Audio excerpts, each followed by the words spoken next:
미국 나스닥 가장 효율적으로 사는 방법, 매수 방법 3가지하고 각각의 장단점을 알려드리겠습니다.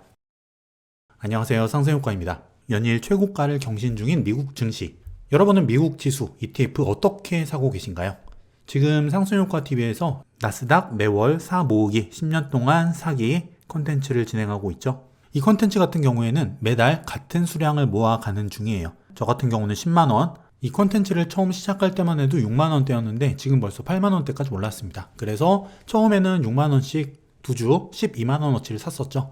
만약에 이 가격이 10만원까지 올라간다, 그러면 그때는 다시 한 주로 줄일 예정입니다. 매월 10만원 정도씩 불입했을 때 효과를 보기 위한 계좌이기 때문에 10만원 정도로 맞추는 거예요. 그럼 이렇게 매달 같은 수량을 모아가는 게 가장 좋은 방법일까? 더 좋은 효율적인 방법은 없을까요? 그래서 오늘 영상을 준비했습니다. 방법을 알려드리기 전에 먼저 미국 지수 ETF 그 수익률을 보여드릴게요.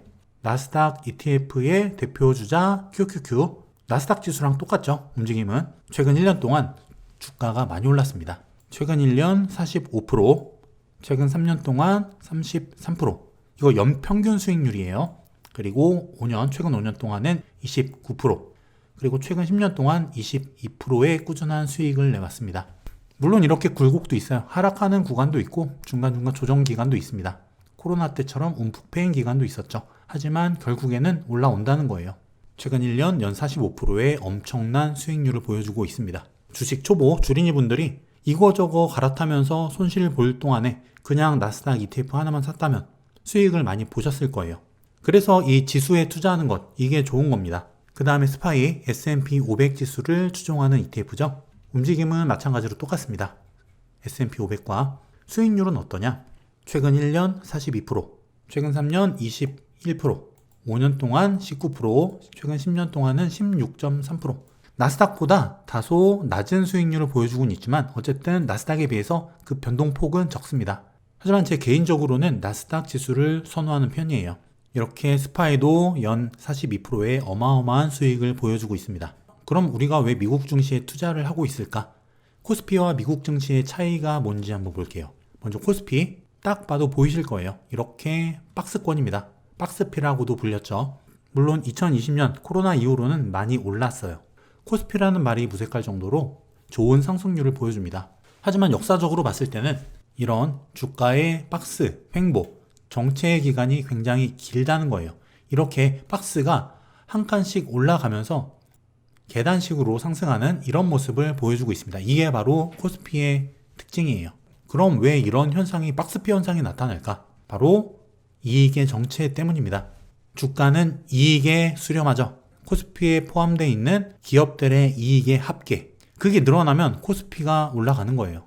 그 이익이 정체되면 횡보를 거치거나 조정을 합니다. 그리고 이익이 증가하면 다시 코스피는 올라요. 이런 과정을 거쳐왔다는 거죠. 이번에는 미국 증시 나스닥을 볼게요. 자, 코스피와는 좀 다릅니다. 물론 이때 닷컴 버블 2020년, 이때는 주가가 좀 많이 오르진 않았어요.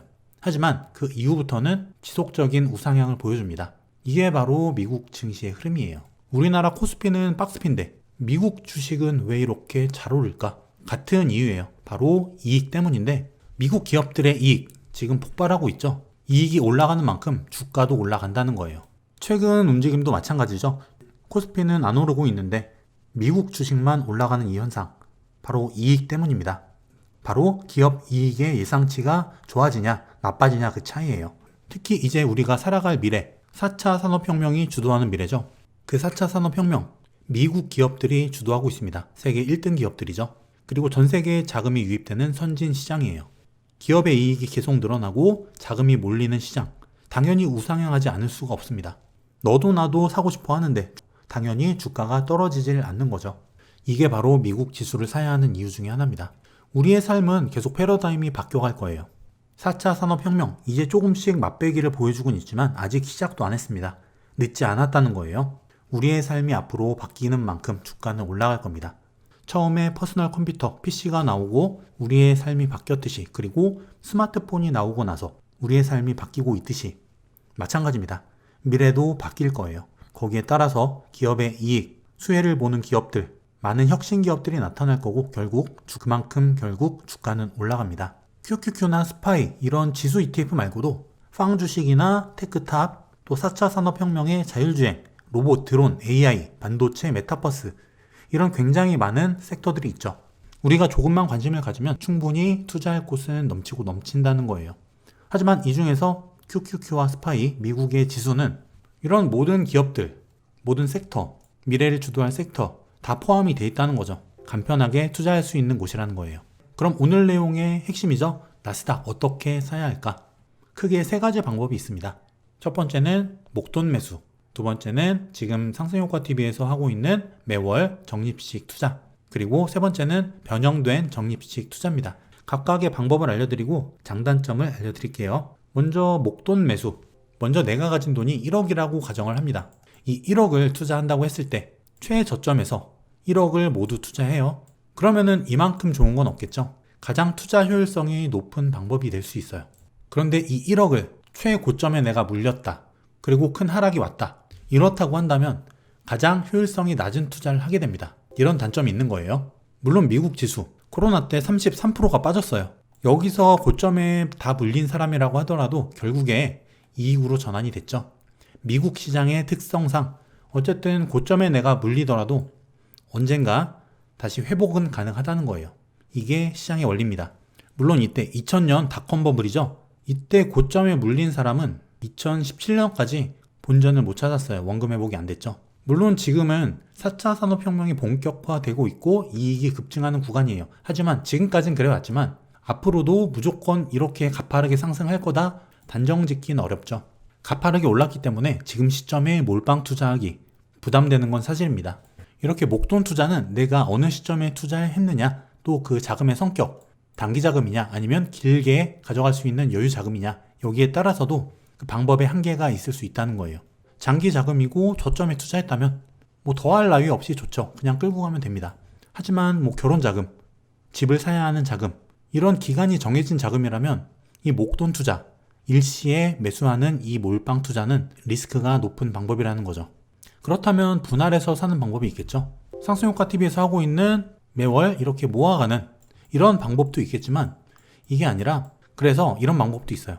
어느 시점에 내 재산의 일부 비중, 내 자산 1억일 때 한 3천 정도 여기서 투자를 하고 계속 나오는 월급 또는 월 소득을 통해서 계속 모아가는 이런 방법도 있겠죠. 또 이렇게 중간중간 조정이 크게 올 때 이때마다 큰 자금을 투입하는 겁니다. 1,000만 원, 뭐 2,000만 원 이런 식으로. 이런 일시 매수 플러스 분할 매수 방법도 있어요. 또 상승효과TV에서 하고 있는 이런 월 적립식 투자 같은 금액을 그냥 계속 모아갑니다. 이 방법은 그냥 이 지수, 수익률이 이 지수와 동일하게 수렴한다는 그런 장점이 있어요. 대신에 저점에서 많이 못 산다는 단점도 있겠죠. 하지만 안정적입니다. 리스크가 적다는 거예요. 주가는 어쨌든 계속 우상향이기 때문에 내 매입 단가가 계속 올라가더라도 크게 물리진 않는다는 겁니다. 저점에서 큰 비중을 사진 못해도 혹시 이렇게 주가가 곤두박질 칠 때 안정적이라는 거죠. 위험 부담이 덜하다는 거. 또 매일 한 주씩 사는 건 어떠냐 이렇게 여쭤보시는 구독자분도 계셨는데 상관없습니다. 대신에 돈이 많이 들겠죠. 이렇게 살 수 있다면 한 달에 한 번 사는 것보다 이 주가에 더 정확하게 수렴한다는 그런 특성을 가지게 돼요. 더 자주 사면 더 자주 살수록 이 주가 수익률에 정확히 수렴을 한다는 겁니다. 하지만 한 달에 한 번 사는 것과 아주 큰 차이는 없을 거예요. 차이가 있다면 매일 사기 때문에 많은 수량을 살 수 있겠죠. 또 마지막 세 번째, 변형된 분할 매수 방법입니다. 이거는 내가 조금 관심을 가질 수 있다면 매월 이렇게 사모아가는 방법보다 수익률을 조금 더 높일 수 있는 방법이에요. 정말 초보라면 그냥 이렇게 매월 사모아가는 게 좋을 수도 있습니다. 어떤 방법이냐면 먼저 이렇게 주가가 나스닥이 조정을 할 때 얼마나 빠졌는지 그 폭을 먼저 확인하는 거예요. 코로나 때 33% 빠지죠. 그리고 그 다음 조정 12% 빠집니다. 그 다음은 10%, 그 다음 자잘한 조정들 3%, 5%, 12%, 여기서는 9% 정도, 또 이때 조정은 4.3%, 또 여기서는 8% 정도가 빠져요. 이 조정을 이용하는 거예요.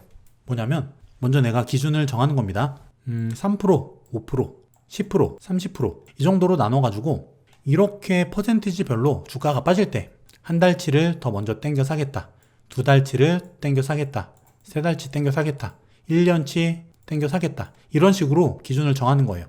그래서 이렇게 코로나 때 30% 빠졌죠. 1년치를 먼저 땡겨 사는 겁니다. 30% 빠졌을 때 여기서 1년치를 땡겨서 미리 사요. 1년 동안 안 사는 거죠, 그러면. 물론 여유자금이 생긴다면 사도 되겠지만, 또 이때는 내가 사지 못했다면 이때 12%, 13%가 빠졌죠. 그러면 3달치를 먼저 땡겨 사는 거예요. 그리고 앞으로 3달은 쉬는 겁니다. 사지 않고. 그 다음 여기서 3%가 빠졌다. 그러면 다음 달치를 먼저 땡겨서 사고 다음 달엔 쉬는 거죠. 그리고 여기서 또 5%가 빠진다. 여기서 2달치를 땡겨 사고 다음 2달은 또 안 사고 쉽니다.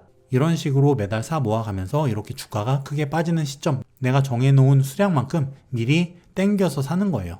그러면은 저점에 조금이라도 더 많은 수량을 모을 수 있다는 그런 장점이 생기겠죠.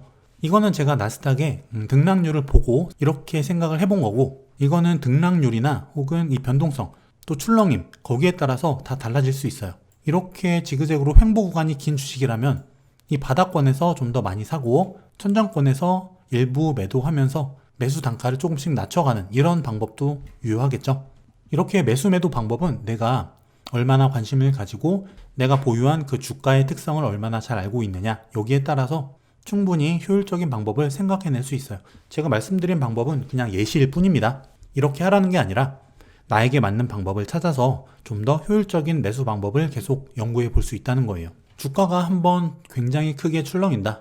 그랬을 때는 큰 비중을 목돈 투여를 하고 그 다음부터는 적립식으로 사모아갈 수도 있겠죠.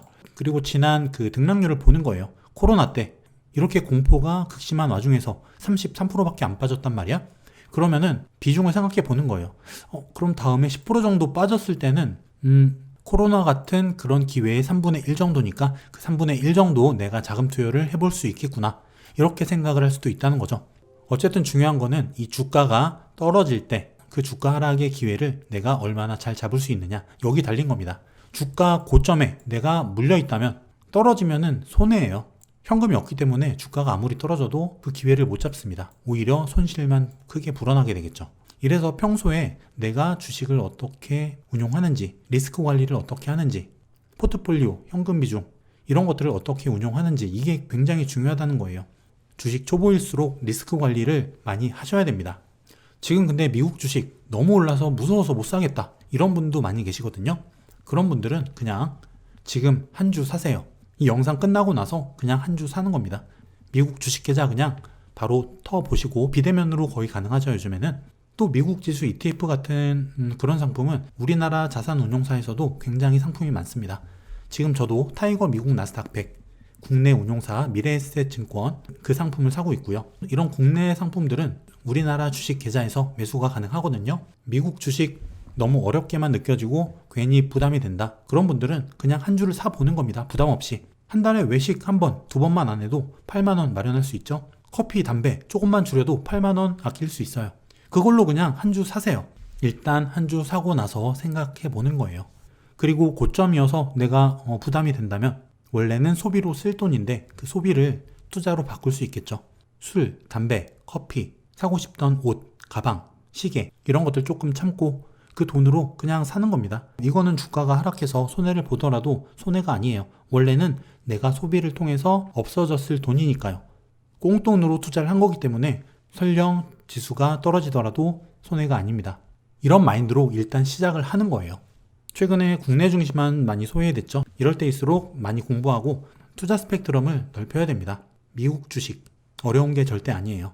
쉬운 미국 지수부터 시작하시면 됩니다. 모두 힘내시고 우리 모두 함께 성공 투자, 부자 될 수 있는 상승효과TV 가족 여러분들이 되길 바라겠습니다. 환절기 감기 조심하세요.